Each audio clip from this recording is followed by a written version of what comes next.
Hello ನಮಸ್ಕಾರ ಸ್ನೇಹಿತರೆ. ಕೊನೆಗೂ ಕೂಡ ತಾಂಡವನ ರಿಯಲ್ ಫೇಸ್ ರಿವೀಲ್ ಆಗಿದೆ. ಹಾಗಿದ್ರೆ ಏನಾಯಿತು, ಏನು ಕಥೆ ತಿಳ್ಕೊಬೇಕು ಅಂದರೆ ಈ ಒಂದು ವಿಡಿಯೋವನ್ನು ಪೂರ್ತಿಯಾಗಿ ನೋಡಿ.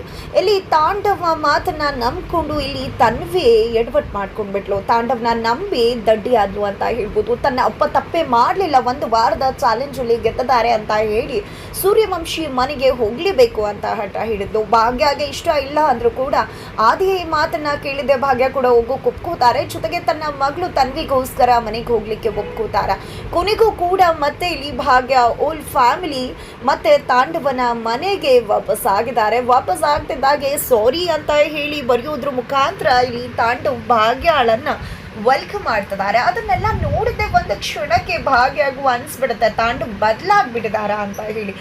ಜೊತೆಗೆ ಇಲ್ಲಿ ತಾಂಡವ್ ಕೂಡ ಒಂದು ಕತ್ಲು ಕೋಣೆಗೆ ಬಂದಿದ್ದಾರೆ. ಭಾಗ್ಯ ಫೋಟೋವನ್ನ ಇಡ್ತಾರೆ. ನಿನ್ನ ಹತ್ರ ನಾನು ಎಷ್ಟು ಬಾರಿ ಕ್ಷಮೆ ಕೇಳಿದೆ ಭಾಗ್ಯ, ದಯವಿಟ್ಟು ಕ್ಷಮಿಸ್ಬಿಡು ಅಂತ ಹೇಳಿ ಅಂಗಲಾಚಿ ಕೇಳ್ಕೊಂಡೆ. ಅಷ್ಟೆಲ್ಲ ಕೇಳ್ಕೊಂಡ್ರು ಕೂಡ ನಿನ್ನ ಮನಸ್ಸಿಗೆ ಕರಗಲಿಲ್ವಲ್ಲ ಭಾಗ್ಯ, ನಾನು ಬದಲಾಗಿದ್ದೀನಿ ಅಂತ ಅಷ್ಟೆಲ್ಲ ಹೇಳಿದ್ರು ಕೂಡ ನೀನು ನನ್ನನ್ನು ನಂಬುವುದಕ್ಕೆ ರೆಡಿ ಇಲ್ವಲ್ಲ ಭಾಗ್ಯ ಅಂತ ಹೇಳಿದ್ದೆ. ನೀನು ನನ್ನ ಜೀವನದ ಭಾಗ್ಯ ದೇವತೆ ನೀನು ಅಂತ ಹೇಳಿ ಫೋಟೋವನ್ನ ಇಡ್ತಾರೆ. ನನ್ನ ಭಾಗ್ಯ ನೀನು, ನೀನು ನನ್ನ ಒಲವಿನ ಭಾಗ್ಯ ಅಲ್ಲ ಎಮ್ಮೆ ಅಂತ ಹೇಳೋದ್ರ ಮುಖಾಂತರ ತಾಂಡವನ ಅಸಲಿ ಮುಖ ಅನಾವರಣಗೊಂಡಿದೆ.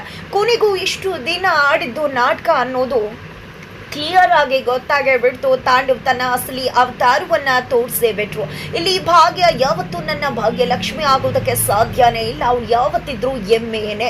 ನನಗೆ ಅಷ್ಟೆಲ್ಲ ಅವಮಾನ ಮಾಡಿರೋ ಅವಳನ್ನ ಸುಮ್ಮನೆ ಬಿಡ್ತೇನ? ಖಂಡಿತ ಇಲ್ಲ. ಎಲ್ಲ ಅವಮಾನಕ್ಕೂ ಕೂಡ ಆಕೆ ಬೆಲೆ ತೆತ್ತಲೇಬೇಕು. ಅವಳ ಬದುಕನ್ನ ನರಕ ಮಾಡೋದಕ್ಕೇನೆ ಈ ಒಂದು ಗೋಮುಖ ಅವತಾರವನ್ನ ತಾಳಿರೋದು ನಾನು ಅಂತ ಹೇಳಿದ್ದೆ. ತಾಂಡವ್ ಭಾಗ್ಯ ಫೋಟೋವನ್ನ ಇಟ್ಟು ಅದನ್ನ ಸುಟ್ಟು ಭಸ್ಮ ಮಾಡ್ತಾನೆ. ಇದೇ ರೀತಿ ನಿನ್ನ ಬದುಕನ್ನ ಕೂಡ ಸುಟ್ಟು ಹಾಕ್ತೀನಿ ಅಂತ ಹೇಳ್ತಾರೆ. ಹಾಗಿದ್ರೆ ಮುಂದೇನಾಗತ್ತೆ ಮುಂದಿನ ವಿಡಿಯೋ ನೋಡಿ.